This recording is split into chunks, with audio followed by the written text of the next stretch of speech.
I really, really want this to succeed, but it's so hard. Am I just wasting time? What if this doesn't work? What do I do? Is it time to give up? Please let this work. Shut up! Yup, going after your dreams is a struggle. And at one point, all of us will have to decide. Is it time to take our dreams and toss them in the bin? Or should we go all in and persevere?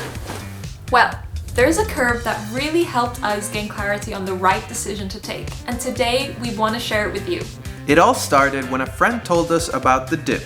No, not that dip. It's a concept developed by Seth Godin, a little book that teaches you when to quit and when to stick. Well, come closer. Let's get into it. If you have a dream and just like us, you're feeling a little stuck, the dip might be one of the most important concepts to understand. It covers two main topics: the importance of being the best in the world, and two, understanding what the path to success looks like. To make this as clear as possible, we divided the explanation into 4 main chapters, so let's flip the page.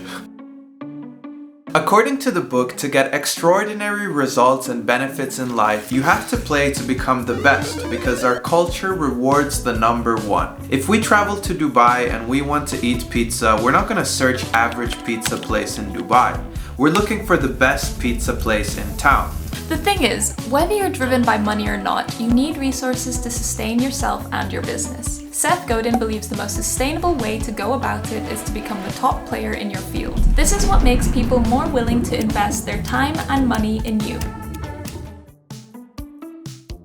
Now, becoming the best in the world can seem like a daunting task. The good news is that in today's world where specialization is king, there's a niche for everyone to thrive in. Hey girls! Okay, so in today's episode, I'm going to be showing you how to make blush out of last night's leftovers for your favorite stuffed animals. Cause girl, you know, we all deserve to look pretty.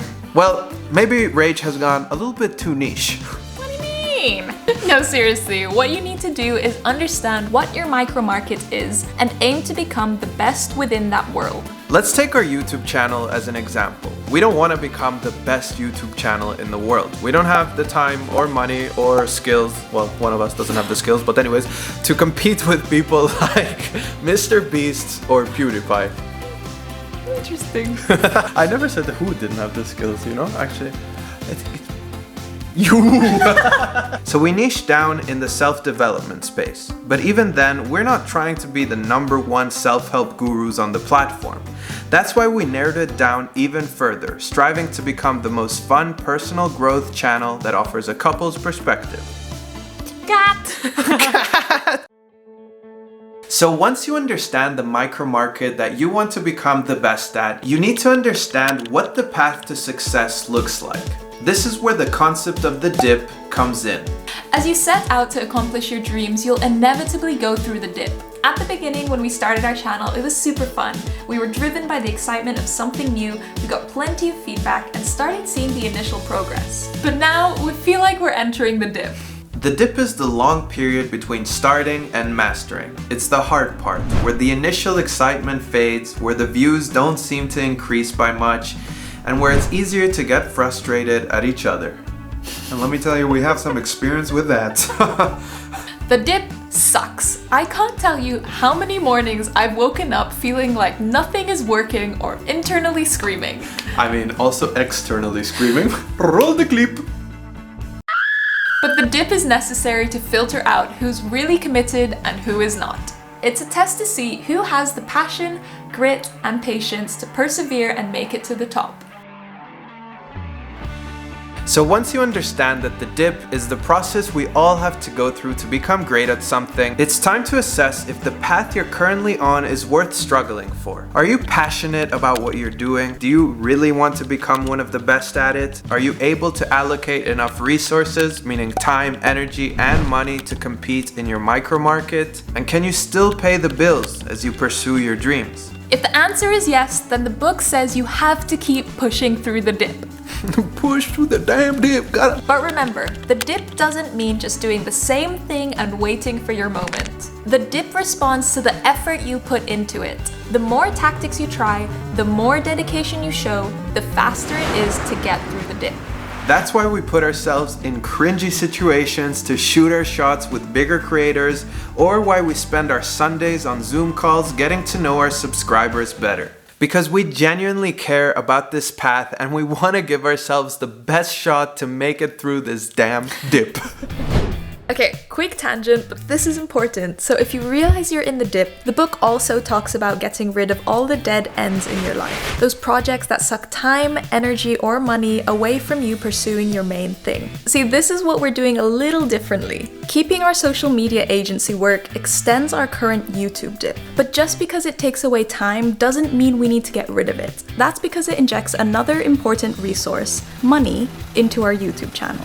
Okay, back to the decision. What if, on the other hand, you look at the path you're on and realize it's not worth fighting for? You're not seeing any progress despite years of hard work, or you really are not that passionate about it.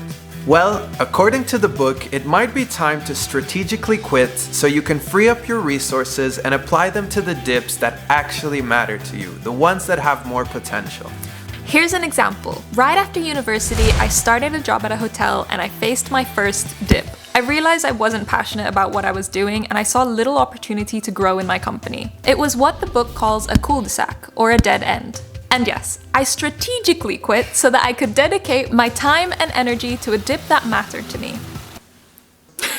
The book concludes by saying that extraordinary benefits come to the tiny minority of people who are able to push just a tiny bit longer than most, but also to the people with the guts to quit early and refocus their efforts on something more aligned with what they want. Quit the wrong stuff, stick with the right stuff, and have the guts to do one or the other.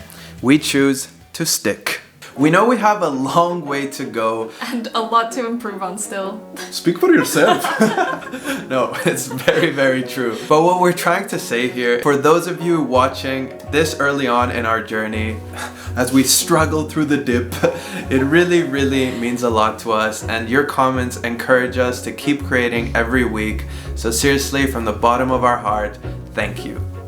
Now, we challenge you to reflect on your current path and ask yourself, are you willing to go through the dip? Or could it be time to strategically quit and focus your resources on a dip that matters to you? We highly recommend checking out the book, but we also linked our Spark notes in the description below, which go a bit more into detail about this concept of the dip, so check it out. With that said, we will see you next week, and don't forget, Dare to stick or quit! stick or quit!